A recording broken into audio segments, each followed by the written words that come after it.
Assalamualaikum. Berjumpa lagi ke dalam channel Nizam ZZK. Seperti biasa, ada satu lagi permintaan. Dan kali ini saya tunaikan permintaan Saudara Badang. Saudara Badang mahu saya kongsikan kisah anak kerak. Korang pernah dengar tak kisah hantu anak kerak? Rasanya ramai yang kurang tahu kisah anak kerak ni. Tapi sangat popular di negeri bersepadan dengan Thailand, kerana dikatakan anak kerak berasal dari negara tersebut, terutamanya di kalangan penduduk Patani. Tapi seperti biasa, kepada yang masih belum subscribe tu, cepat-cepat tekan butang subscribe di bawah.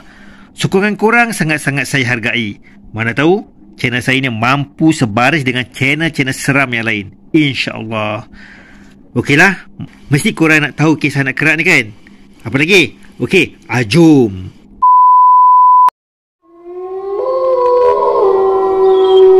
Asal kejadian anak kerak. Anak kerak dikatakan berasal dari janin atau bayi di dalam kandungan yang dibunuh sebelum dilahirkan.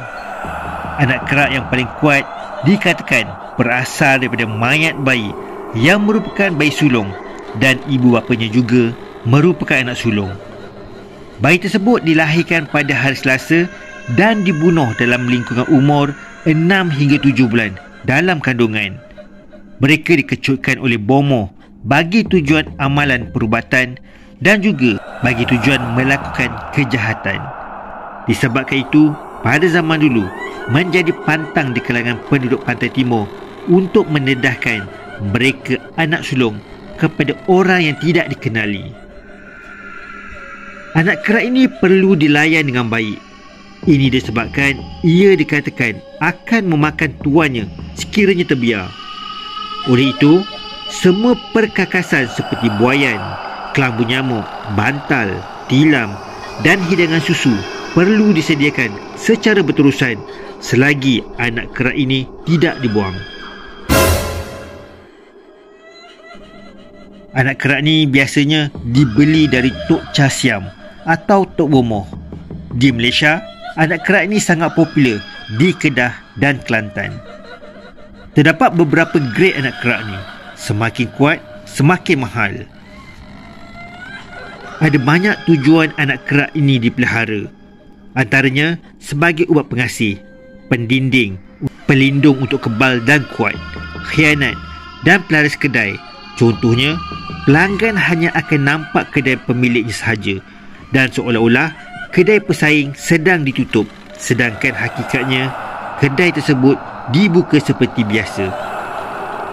Ada juga yang gunakan anak kerak ini untuk bermain nombor ekor dan mahu cepat kaya. Lebih teruk lagi, boleh menyebabkan mangsa menjadi gila. Anak kerak ni terdapat beberapa grade.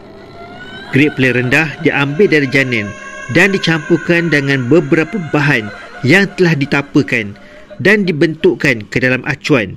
Kemudian dijadikan patung kecil, lalu dimasukkan ke dalam botol yang dipecahkan kepada grade-grade yang lebih kecil supaya lebih ramai yang mampu memiliki anak kerak ini. Grade yang paling mahal dari janin itu sendiri ditapakan dan dibalut dengan kain kuning. Orang yang beli anak kerak ini akan diberi syarat perjanjian oleh Tok Cha atau Tok Bomoh. Antaranya, kena beri makan kepada anak kerak ni. Kalau tak diberi makan, anak kerak ini akan mengamuk kepada tuannya.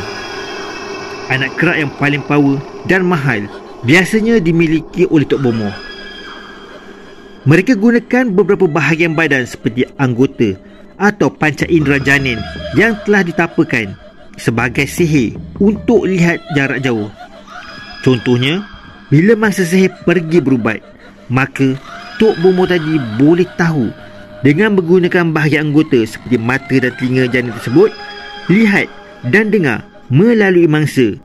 Kiranya lebih kurang macam spy cam atau CCTV. anak kerak ni susah dikesan kerana kelicikannya. Hanya perawat yang benar-benar mengetahui punca baru anak kerak ini muncul. Tanpa ketahui punca, maka berulang-ulanglah perawat akan meruqyah pesakit tapi tak berjaya.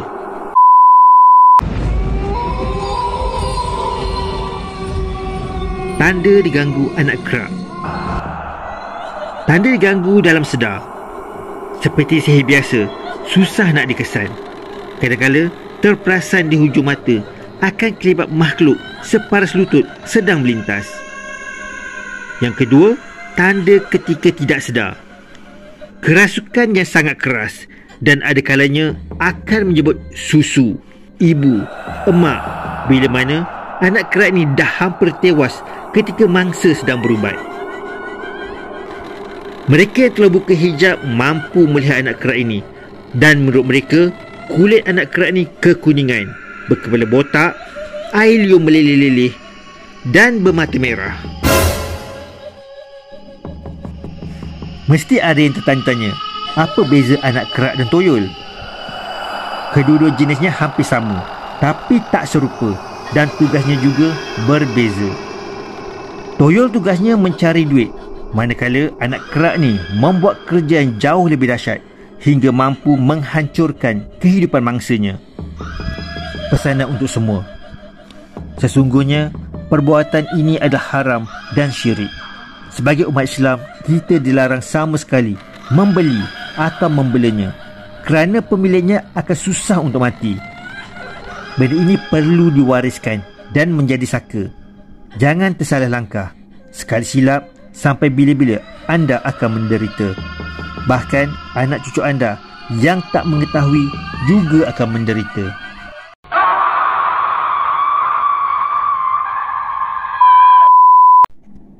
Baiklah, sampai di sini saja kisah anak kerak. Harap saudara badang dan korang semua berpuas hati dengan video untuk kali ini. Seperti biasa, kalau korang nak kongsikan kisah-kisah seram yang menarik, boleh tinggalkan di orang komen. Berikan tajuk dan saya cuba dapatkan cerita tersebut dan jadikan satu video yang menarik. InsyaAllah. Lagi satu. Peringatan kepada yang masih belum subscribe tu. Jangan lupa tekan butang subscribe di bawah. Okeylah. Kita jumpa di video-video yang akan datang. Assalamualaikum. Bye-bye.